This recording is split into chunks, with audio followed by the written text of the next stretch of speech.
बैठिए। कैंडल लगी हुई, लोग यहीं बैठ जाएं। दोनों हाथ लगाओ सर। हाँ, डेढ़ मत लगाए ना। हाँ, ऐसे।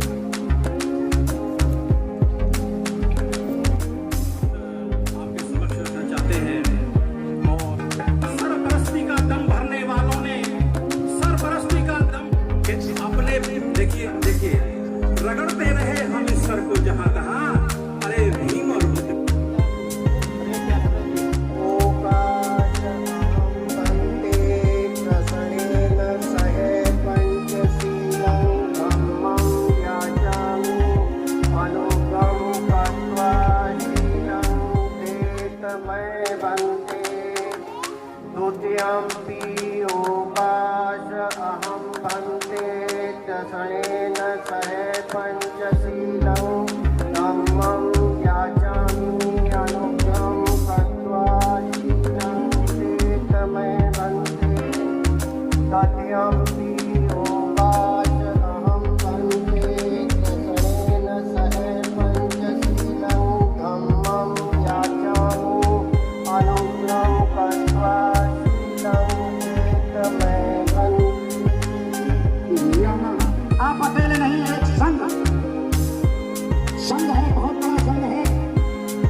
या नहीं करने की किसी को शिक्षा दूंगा। ये बात खड़ी कर रही थी बाबा साहब पे जब उन्होंने एक किताब ली थी। मैं आपसे दूंगा कि धर्म के लिए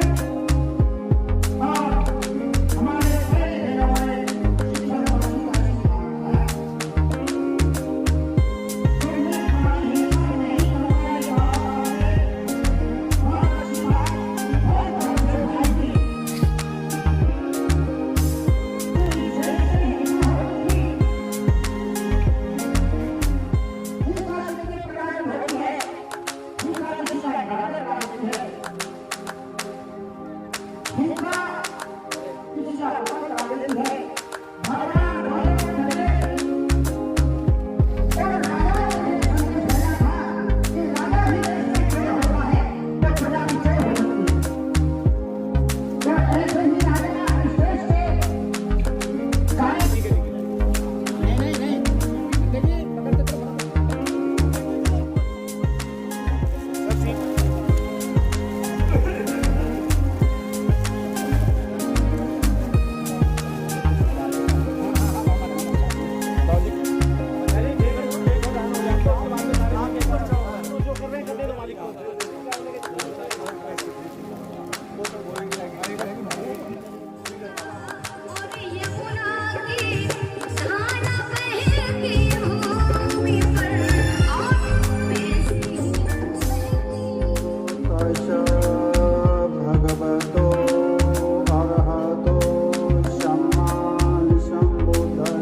ऐसे ही आपने सबसे पहला निवेदन किया था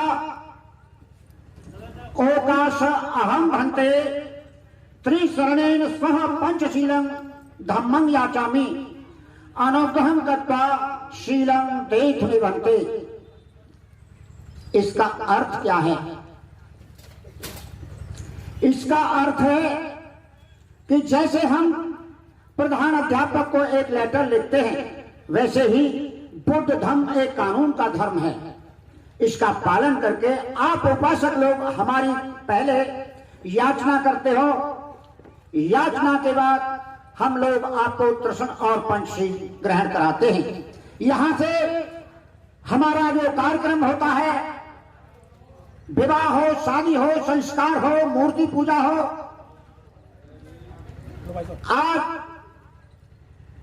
अति खुशी तो इसलिए हुई कि समाज में बहुत अच्छा वकील साहब के द्वारा दिशा निर्देश दिया, जिसको देखकर हमारे लोग बौद्ध धर्म के कारनामों को आगे बढ़ाने में तुमसे हजारों सालों से भारत के बहुजन आंखें खोलो और एक बारी सब मिल करके बाबा भीमराव की जय बोलो। भीमराव की जय बोलो। एक बारी सब मिल करके बाबा भीमराव की जय बोलो। उगर बाबा साहेब नाते अधिकार तुम्हें न मिल पाते, अधिकार तुम्हें न मिल पाते, अधिकार हमें न मिल पाते। भारत के मूल निवासी तुम आजाद कभी ना हो पाते, भारत के मूल निवासी तुम आजाद कभी ना हो पाते।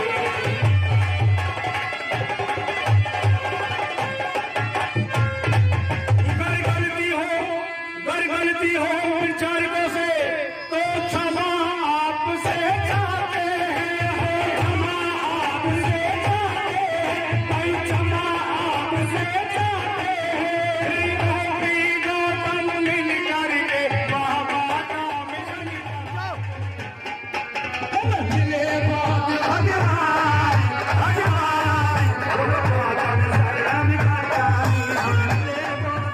समानता के लिए देश के अंदर क्या किया जाता है, उस सामाजिक समानता को लाने के लिए आपके पास में बाबा साहब का एक विपन है, एक हथियार है, वो है आपके वोट का अधिकार, जो आपके लिए हर जुल्म के लिए एक एंटीडोट है, जो हर जुल्म को रोकता है। अगर आप उसका दुरुपयोग करेंगे तो 5 साल तक आप उस आदमी की गुलामी करेंगे, चाहे वो प्रधान हो, चाहे जिला पंचायत हो, चाहे वो एमएलए हो, चाहे वो एमपी हो। दूसरी बात मैं कहना चाहता हूं कि आपको मैं बतलाना चाहता हूं, आप जो भी चीनी खरीदते हैं, कपड़ा पहनते हैं या आप अपने लिए बिस्कुट खरीदते हैं, उसका आप टैक्स देते हैं और उस टैक्स से आपकी सड़कें, खरंजे, नालियां बनाई जाती हैं। कोई भी प्रधान, कोई भी एमएलए, कोई भी ऑनरेबल एसडीएम या डीएम अपनी जेब से एक पैसा भी खर्च नहीं करता है, वो आपके टैक्स से ही उसकी लाई जाती है। इसलिए कोई प्रधान आपका खरंजा बना दे तो आप लोगों को ये नहीं सोचना कि ये हमारे लिए, हमारे ऊपर कोई एहसान किया है, ये हर आदमी का नैतिक दायित्व है। जो आप 500 रुपए की बोतल लेते हैं या 5 शराब पीते हैं, पैसा लेकर अपनी वोट दे देते हैं, 5 साल को आपके भाइयों से 500 रुपए की जगह 50,000 रुपए का शोषण होता है आप लोगों का। इसलिए अपने वोट के अधिकार को लोकतंत्र की स्थापना के लिए, इक्वलिटी, लिबर्टी एंड फ्रेटर्निटी के लिए इस्तेमाल करें। ये बहुत हर्ष का विषय है।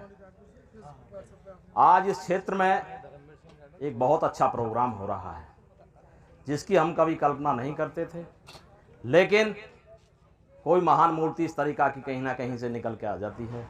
जैसे हमारे भगवान गौतम बुद्ध आए, डॉक्टर अम्बेडकर आए, सावित्रीबाई फूले आई। तो साथियों, हमारा तो सिर्फ इतना कहना है कि जो जगह जगह पर हमारे लोग मूर्तियों की पूजा करते हैं, मेरा विशेषकर महिलाओं से ये कहना है, आज काफ़ी महिलाएं हो सकता है अहोई का व्रत कर रखा होगा। अभी कुछ दिन पहले करवा चौथ का व्रत भी हुआ है। तो मेरा सबसे ये अनुरोध है कि सब भ्रांतियों से हट के बौद्ध धर्म को अपनाएं, उनकी विचारधाराओं को सुने और डॉक्टर अम्बेडकर जिन्होंने आज हमें ये रास्ता दिखाया है, जिनकी वजह से आज हम यहाँ पर बैठे हैं और ये प्रोग्राम कर रहे हैं, तो मैं सभी से ये कहना चाहता हूँ कि सभी लोग अपने एक गलत तरीक़ा की जो भ्रांतियाँ हैं, देवी देवता हैं, इनको मैंने अभी कई लोगों को देखा जो यहाँ पर आए हुए हैं, उनके जो कलाई है उनमें तरह तरह के वो धागे बंधे हुए हैं। ऐसा क्यों है? ये सब गलत है, ये हमारे लिए नहीं है। क्यों? क्योंकि हमें तो केवल शिक्षा लेनी है और शिक्षा लेने के बाद अपने आप को आगे बढ़ाना है। तो मैं आपको 3 बातें बताऊंगा। उन 3 बातों को भगवान बुद्ध ने सबसे पहले इस संसार के अंदर उनकी व्याख्या की। भगवान बुद्ध ने कहा धम्म क्या है। भगवान बुद्ध ने धर्म नहीं, धम्म शब्द का उपयोग किया है। धम्म मीन्स मार्ग, एक रास्ता, चलने का रास्ता, जीने का रास्ता। तो भगवान बुद्ध ने कहा पहली बात धम्म क्या है, धम्म क्या होना चाहिए। तो भगवान बुद्ध ने कहा धम्म एक ऐसा रास्ता होना चाहिए जो समाज के अंदर समानता की भावना पैदा करे। दूसरी बात कही बुद्ध ने प्रकृति समुत्पाद, law of cause and effect, कार्य कारण का नियम। अर्थात हर घटना जो संसार में होती है, सूरज चमकता है, पृथ्वी घूमती है, बादल होते हैं, बरसात होती है, कुछ ना कुछ कारण होते हैं। उसके पीछे कोई शक्ति नहीं है कि कोई आसमान में बैठा है, सबको देख रहा है और ये कर रहा है। ये आपस के कारण हैं, वैज्ञानिक कारण हैं, और उन वैज्ञानिक कारणों के द्वारा ही ये कि दुनिया के महापुरुषों में विद्वान थे अंबेडकर। दुनिया के महान पुरुषों में विद्वान थे अंबेडकर। इस देश के शोषित पीड़ित गरीबों के सम्मान थे अंबेडकर। इस देश में बौद्ध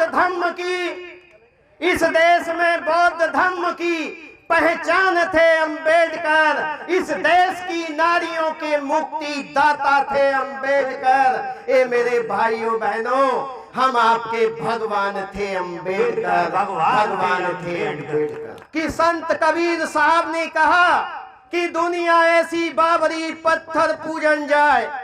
ये मेरी माताएं बहनें ध्यान दें, आप पे फोकस ज्यादा है। दुनिया ऐसी बाबरी पत्थर पूजन जाए, अपनी चाकी कोई न पूजे, जिसका पीछा खाए। तो सब लोग जानते हैं, पढ़े लिखे भी जानते हैं, माताएं बहनें भी जानती हैं, लेकिन फिर परिवर्तन क्यों नहीं होता है? क्योंकि मन के अंदर भय है और भय से ही हमारे काम खराब होते हैं। इसलिए यहाँ मैं ये कहना चाहता हूँ, और परम पूज्य भगवान बुद्ध का जो धम्म है, ये एक जीवन जीने की कला है। ये साइंटिफिक एक धर्म है। ये वैज्ञानिक दृष्टिकोण देता है। ये हमें सोचने समझने की शक्ति देता है। यदि किसी परिवार के अंदर, या मेरे भाई सभी ध्यान से सुने, जिस घर के अंदर भगवान बुद्ध का वास होता है, उस घर के अंदर सुख शांति कायम रहती है, क्योंकि भगवान बुद्ध शांति के प्रतीक हैं। और जिस घर में परम पूज्य बाबा साहब की फोटो लग जाती है, तो उस घर में पढ़े लिखे बच्चे डॉक्टर, इंजीनियर, वकील निकलते हैं, जैसे हमारे वकील साहब बैठे। नहीं मिलेगा छोड़ बंदे जाना, बात मेरी लो मां, कोई पत्थर के देवों से कुछ नहीं मिलेगा।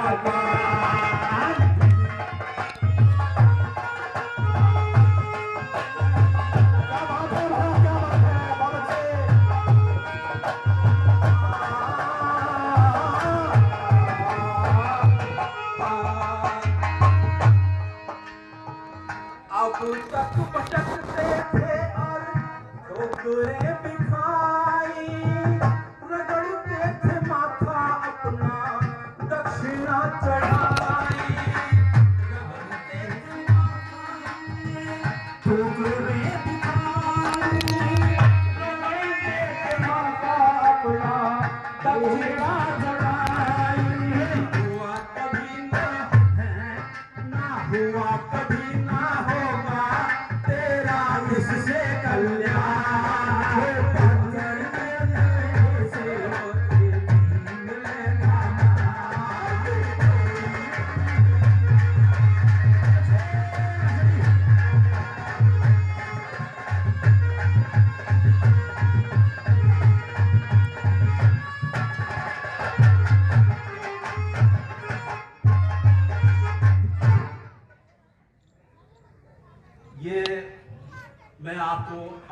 बारे में एक सेकंड में बता देता हूँ कि मैं उन पूज्य पिता का पुत्र हूँ, परम पूज्य श्रद्धेय प्रभु सिंह गौतम जी, जिनको बाबा साहब के चरणों में बैठकर उनका पैर दबाने का गौरव प्राप्त है। मैं लगभग 300 से ज़्यादा, 350 से ज़्यादा मैं बाबा साहब के भगवान बुद्ध के गीत लिख चुका हूँ। इतने बचपन से, जितना बच्चा है ये, इतने बचपन से मैं बाबा साहब के मिशन में काम कर रहा हूँ। मेरी ये 2 किताबें लिख आई हैं और मैं ये चाहूँगा कि आप तक पहुँचें। तो मेरी प्रायोरिटी, प्राथमिकता ये रहेगी, यदि आप मुझे माफ़ करेंगे तो मैं पहले महिलाओं को इसको वितरित करूँगा। ये गीत माला जो है दो भागों में है। ये अभी और छपड़ी बाकी है, तो वो उसकी भी कुछ सीमाएं हैं, कुछ आर्थिक है, कुछ वैसे हैं, तो ये आप तक पहुंचेगी। एक गीतमाला और है, भाग प्रथम ये है, भाग दूसरी और है, तो ये आप तक हम पहुंचाने का प्रयत्न करेंगे। और उसकी प्राथमिकता ये रहेगी कि हम सबसे पहले महिलाओं को देंगे, ताकि वो जो है बाबा साहब के गीत गाएं और बाबा साहब का ये महिला मंडल अपना बनाकर वो तैयार करें। लांगुरी जल गई।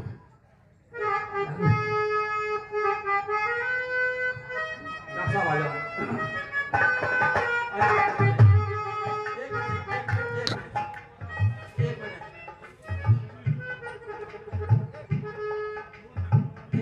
रुक जाओ भाई।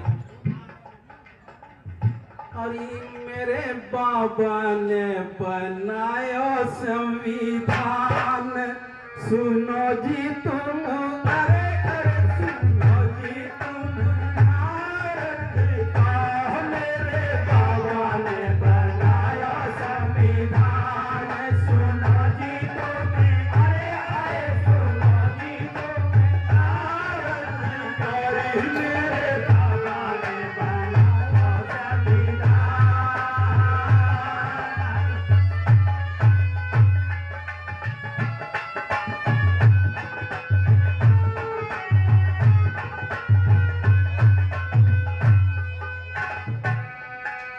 दिन 18 महीने 11 और लगे 2 साल, दिन 18 महीना 11 और लगे 2 साल। रात दिन जुट करके बाबा भीम ने किया कमाल, होए रात दिन जुट के बाबा ने भीम ने किया कमाल। इस पर कोई आँच ना आवे, रखना है हमें को ध्यान है।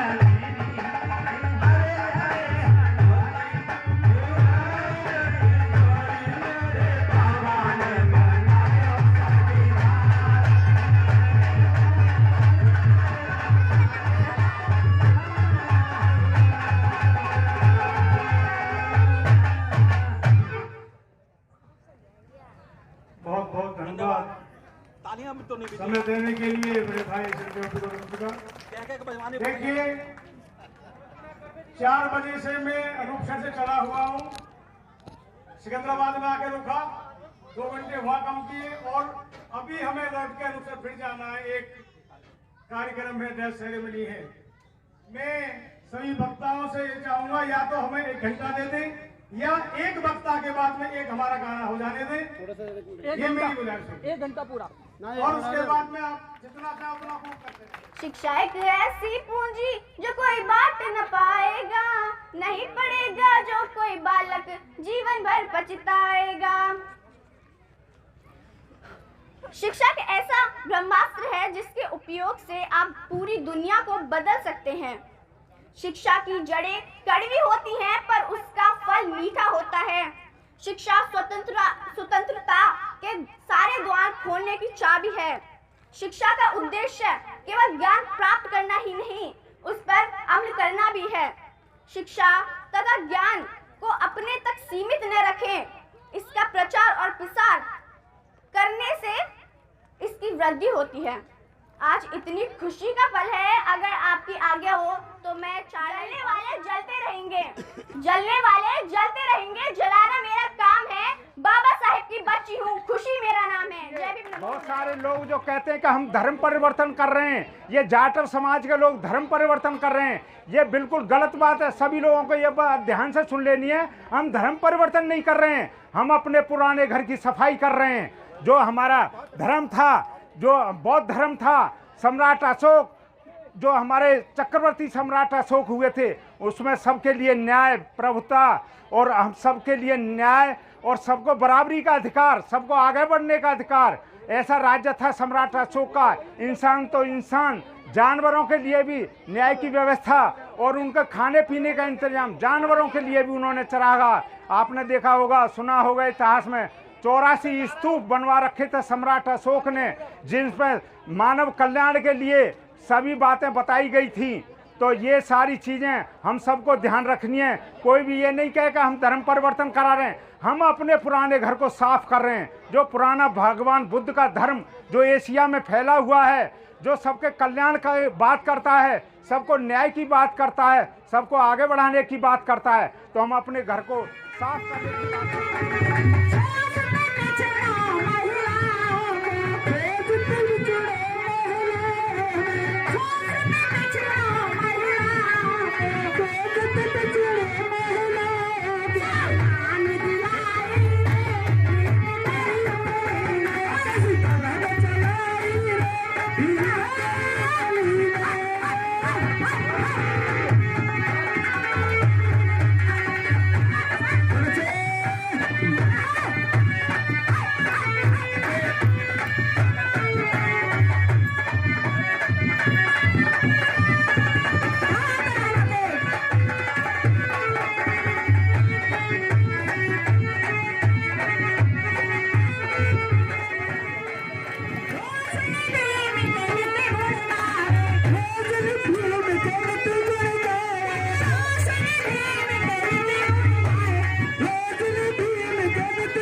क्या करे बोला रामचंद्र जी रिक्शा जोड़े, रामचंद्र तो रिक्शा जोड़े, रामचंद्र जी रिक्शा जोड़े, रिक्शा जोड़े भैया रिक्शा जोड़े, रिक्शा जोड़े भैया रिक्शा जोड़े, रिक्शा जोड़े भैया रिक्शा जोड़े, रामचंद्र जी रिक्शा जोड़े, रामचंद्र तो रिक्शा जोड़े, भरत लाल को धिनकू को दे, भरत लाल को धिनकू को दे, भरत लाल को धिनकू को दे, भरत लाल को धिनकू को दे। क्या क्या कहिए? रामचंद्र जी रिक्शा जोते और भरत लाल को धिनकू को दे। भारत के लोग भारत को संपूर्ण प्रभुत्व संपन्न समाजवादी पंथ निरपेक्ष लोकतंत्रात्मक गणराज्य बनाने के लिए तथा उसके समस्त नागरिकों को सामाजिक, आर्थिक और राजनीतिक न्याय, विचार, अभिव्यक्ति, विश्वास, धर्म और उपासना की स्वतंत्रता, प्रतिष्ठा और अवसर की समता प्राप्त कराने के लिए तथा उन सब में व्यक्ति की गरिमा और राष्ट्र की एकता और अखंडता निश्चित कराने वाली बंधुता बढ़ाने के लिए दृढ़ संकल्प होकर अपनी इस संविधान सभा में आज तारीख 26 नवंबर 1947 ईस्वी को एतद द्वारा इस संविधान को अंगीकृत, अधिनियमित और आत्मार्पित करते हैं। सभी अपनी जगह बैठ जाएंगे। तो ये भारत के महान संविधान की महान प्रस्तावना है जो हमें अधिकार देती है कि हम अपनी इच्छा के अनुसार किसी भी धर्म को अपना सकते हैं, उपासना की किसी भी पद्धति को अपना सकते हैं। इसके अतिरिक्त जब हम बुद्ध के शरण में आते हैं, धम्म की शरण में आते हैं, संघ की शरण में आते हैं, तो हम कहते हैं कि मैं केवल बुद्ध की शरण जाता हूँ, इसके अलावा मेरी कोई अन्य शरण नहीं है। जब हम धम्म की शरण में जाते हैं तो हम कहते हैं कि मैं धम्म की शरण में जाता हूँ, इसके अलावा मेरी कोई अन्य शरण नहीं है। जब हम संघ की शरण में जाते हैं तब हम कहते हैं कि मैं संघ की शरण में जाता हूँ, इसके अलावा मेरी कोई अन्य कोई शरण नहीं है। तो इसका अर्थ क्या है? यहाँ पर हमने 3 शरण ली और हम हर शरण में कहते हैं कि मैं अन्य मेरी कोई शरण नहीं है। तो यहाँ हमें समझना होगा कि बुद्ध, धम्म और संघ हम स्वयं हमारे अंदर हैं। तो जब हम इन 3 शरणों को ग्रहण करते हैं तो हम स्वयं अपनी ही शरण में जाते हैं। अतना ही अत्तोनाथ हो, तथागत भगवान गौतम बुद्ध ने कहा है कि अपना दीपक खुद बनो। तो हम इन शरणों को ग्रहण करके खुद अपनी ही शरण ग्रहण करते हैं। इसलिए जब भी हम धर्म में आते हैं तो हमें पीछे की सारी चीजों को छोड़कर, निडर होकर, निर्भय होकर इस धर्म को आगे बढ़ाने का कार्य करना होगा। मैं यहाँ पर कुछ 2 चीजें और कहना चाहूंगा कि जब भी हम धर्म की शरण में आए तो हमें धम्म से रिलेटेड, बाबा साहब से रिलेटेड साहित्य का अध्ययन अवश्य ही करना चाहिए। हमें अपने त्योहारों को, अपने पर्वों को, अपने उत्सवों को, अपने महान दिवसों को प्रसन्नता पूर्वक मनाना चाहिए। और जैसा कि भगवान तथागत गौतम बुद्ध ने अपने महापरिनिर्वाण सूत्र में कहा है कि 4 तीर्थ स्थल, भगवान बुद्ध का जन्म लुम्बिनी नेपाल, भगवान बुद्ध को जहाँ ज्ञान प्राप्त हुआ सारनाथ बिहार भारत, भगवान बुद्ध ने जो अपना कुशीनारा में अंतिम शरीर त्याग किया, जिसको हम कहते हैं महापरिनिर्वाण प्राप्त किया, ऐसा कुशीनगर, इन हमें 4 स्थानों की यात्रा अवश्य करनी चाहिए। चौथा स्थान बिहार में है जहाँ पर भगवान गौतम बुद्ध को ज्ञान प्राप्त हुआ, बुद्धत्व की प्राप्ति हुई, बोध गया के नाम से जाना जाता है। बोधि वृक्ष वहाँ पर अभी भी उपस्थित है।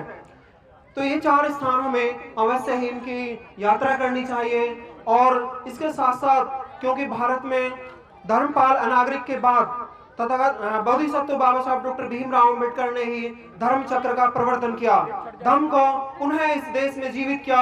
इसलिए हमारा ये भी कर्तव्य है कि बाबा साहब के जन्म स्थान महू छावनी, उन्होंने जहाँ पर दीक्षाली, नागपुर दीक्षा भूमि और उनके से रिलेटेड सभी तीर्थों का भी हमें जाना चाहिए और दर्शन करने चाहिए। तो इस परिणाम में आए हुए सभी, मैं मर जाऊं तो मेरी इतनी पहचान लिख देना, मैं मर जाऊं तो मेरी इतनी पहचान लिख देना, मेरे माथे पर खून से जय भीम लिख देना। कोई पूछे जन्नत के बारे में, कोई पूछे जन्नत के बारे में, तो एक कागज के टुकड़े पे संविधान लिख देना, संविधान लिख देना। मेरे साथियों, बुजुर्गों, माताओं, बहनों, मैं एक बात कहना चाहता हूँ। अगर आप इस कार्यक्रम में आए हैं और मेरी आवाज सुन रहे हैं तो मैं आपसे एक गुजारिश जरूर करूंगा कि IR सिंह जी को मैं देख रहा था, लगभग 6 से 7 महीने से ज्यादा, उससे भी ज्यादा दिनों से वो कार्यक्रम की तैयारी कर रहे थे और प्रचार प्रसार कर रहे थे। अगर आप इस कार्यक्रम में आए हैं तो बाबा साहब की एक बात जरूर याद रखना। बाबा साहब ने आगरा की भूमि पर यह कहा था, क्योंकि उनका बहुत लंबा संघर्ष था और जब उन्होंने संघर्ष किया तो छुआछूत और उन्होंने बहुत सारी विडंबनाओं को देखा था। उन्होंने अपने बच्चों को खो दिया, अपनी बेटी को खो दिया, अपने बच्चों को खो दिया और हमें ये सम्मान दिया, कोट पहनने का सम्मान दिया, टाई लगाने का सम्मान दिया। तो बाबा साहब ने बड़े दुखी मन से कहा था कि हिंदू धर्म में पैदा होना मेरे बस की बात नहीं थी, लेकिन यदि मैं हिंदू धर्म में ना मर सकूं, ये मेरे बस की बात है। तो बाबा साहब ने बड़े दुखी मन से उस हिंदू धर्म को लात मारी थी, जिसने, जो भी शशि बालाजी ने बताया, जिसने हमें कई हजार जातियों में तोल दिया। आपने देखा, यदि आज एक बहन के साथ घटना होती है, यदि आज कौन बनेगा करोड़पति में मनुस्मृति पर प्रश्न पूछा जाता है तो लोग लोग हमारे खिलाफ मुकदमा लिख देते हैं। आज भी संविधान लागू हुए 70 साल हो गए, लेकिन विडंबना है इस देश में कि हम कितना भी कोट अच्छा पहन ले, कितना भी अच्छा हम खा रहे पी रहे, लेकिन हमारी अभी उन लोगों की मानसिकता अभी बदली नहीं है। तो हमें बदलना होगा, हमें बदलना होगा। हमें उन लोगों के मानसिकता को बदलना होगा। हमें तथागत बुद्ध के मार्ग पर चलना होगा। यदि हम बाबा साहब की तस्वीर अपने घरों में लगाते हैं, यदि हम मंचों पे अच्छे अच्छे भाषण देते हैं, और अगर हम तथागत बुद्ध के मार्ग पे नहीं चलते हैं, तो हमारा बाबा साहब को मानने का बेकार है। बाबा साहब को मानने का कोई मतलब नहीं है। और मैं साथ साथ ये कहना चाहता हूँ अपने युवा साथियों से, आज का दौर बहुत कठिन दौर चल रहा है। आज का दौर अगर आप अपने संविधान के दायरे में अनुच्छेद 19 के तहत आप स्वतंत्रता की बात करते हैं, यदि आप स्वतंत्रता से बोलने की बात करते हैं, तो आप पे मुकदमा लिख दिया जाता है। मेरे युवा साथी जो मेरी आवाज से सुन रहे हैं, मैं ऐसे युवा साथियों से कहना चाहता हूं कि आप फेसबुक पर, व्हाट्सएप पर धर्म के खिलाफ, किसी देवी देवता के खिलाफ कोई टिप्पणी ना करें, क्योंकि मैं वकील हूं, जिला बुलंदशहर में रहता हूं, और अपने समाज के मेरे साथी श्रीपाल जी मेरे साथ हैं। हम समाज के मुकदमे भी निःशुल्क लड़ते हैं।